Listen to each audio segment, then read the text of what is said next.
Howdy agents, it has been a while since we've talked about Zero Hour, but we are back with some pretty exciting news.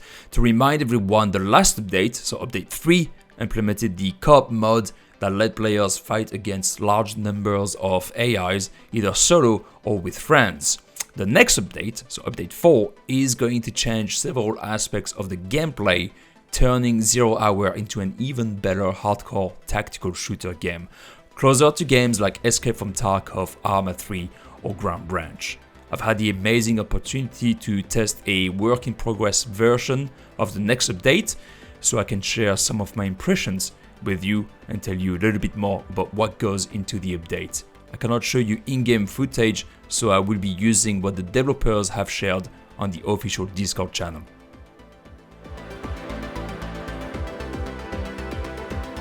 So the team has been redoing a lot of the animations for pretty much every single item in the game. All weapons and equipment will get its own animation, which will help achieve the slower, more tactical pace they want to give the game with update 4, and you can really feel it.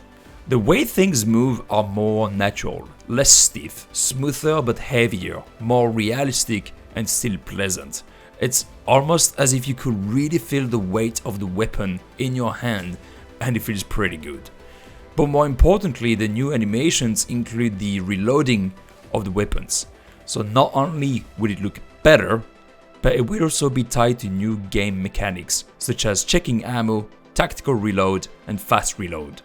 Once update 4 is out, you will have to press a specific key to check how much ammo you have left in your current mag and what you have left in those on your belt or in your vest. The animation includes your character removing the mag when you hold the key and then holding the mag in front of you with new UI information displayed to tell you how much ammo you have left in your mags, and it will put the mag back into the receiver as soon as you release the key. This is super important since the game will no longer reload the weapon automatically for you. You will need to be aware of how much ammo you have left in your mag and know when to reload, just like in real life. The tactical reload that you can do by pressing R will let you switch mag. It's a slower animation, but you get to keep any ammo you had left in the previous mag, like before. However, the fast reload, which is the new one that you can do by pressing R twice, will toss and replace your current mag. It's much faster, it's more agile, however you will be losing any ammo you potentially had left in the previous mag. Weapon switching will also get a new animation, and your character will holster the weapon properly before switching to another one.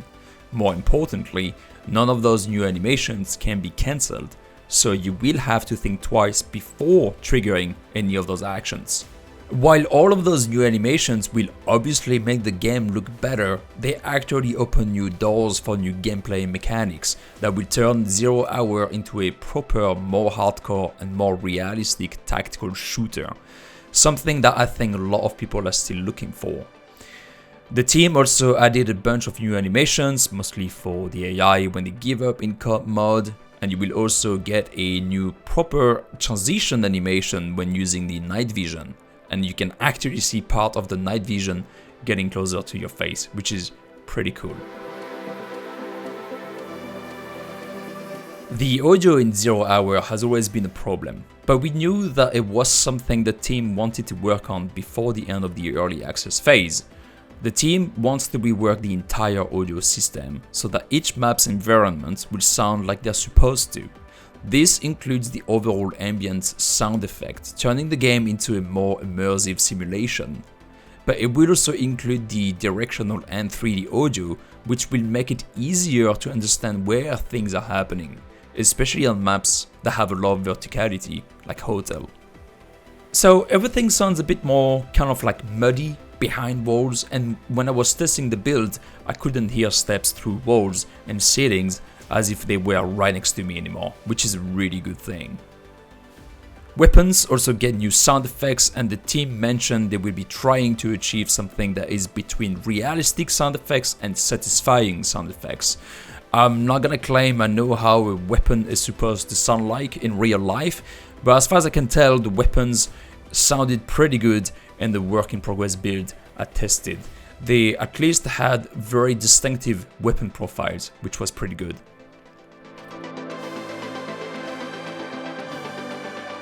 Update 4 will also include quite a few really nice improvements. First of all, the fire mode selector has been added, so you can actually switch between full auto and single fire on most weapons, so that's pretty cool. And the night vision has been changed quite a lot actually. Their effectiveness has been decreased and dark borders have been added to the screen. More importantly, players using the night vision will no longer be able to ADS, and that's a pretty big deal.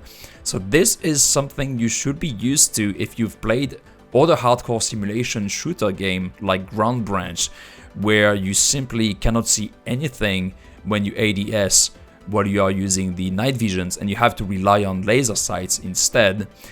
We don't have laser sights in 0 Hour, at least not yet, but hopefully something that will come in the future, hopefully. But for now, it will basically use a can sight animation, minus the actual can sight, because we don't have that in the game yet.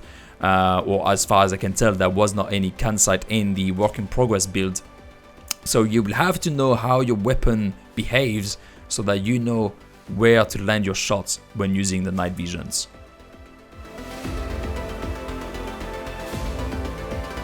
So, as far as I know and based on my experience playing a work in progress version of Update 4, it looks absolutely amazing, and it is going to turn 0 Hour into an even better hardcore, even more realistic tactical shooter game.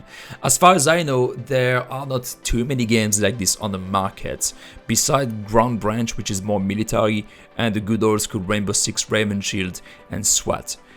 I think this is definitely worth waiting for and checking out once released. So make sure you keep an eye on their Steam page or join their Discord channel, because they will probably share more information as they get closer to releasing Update 4.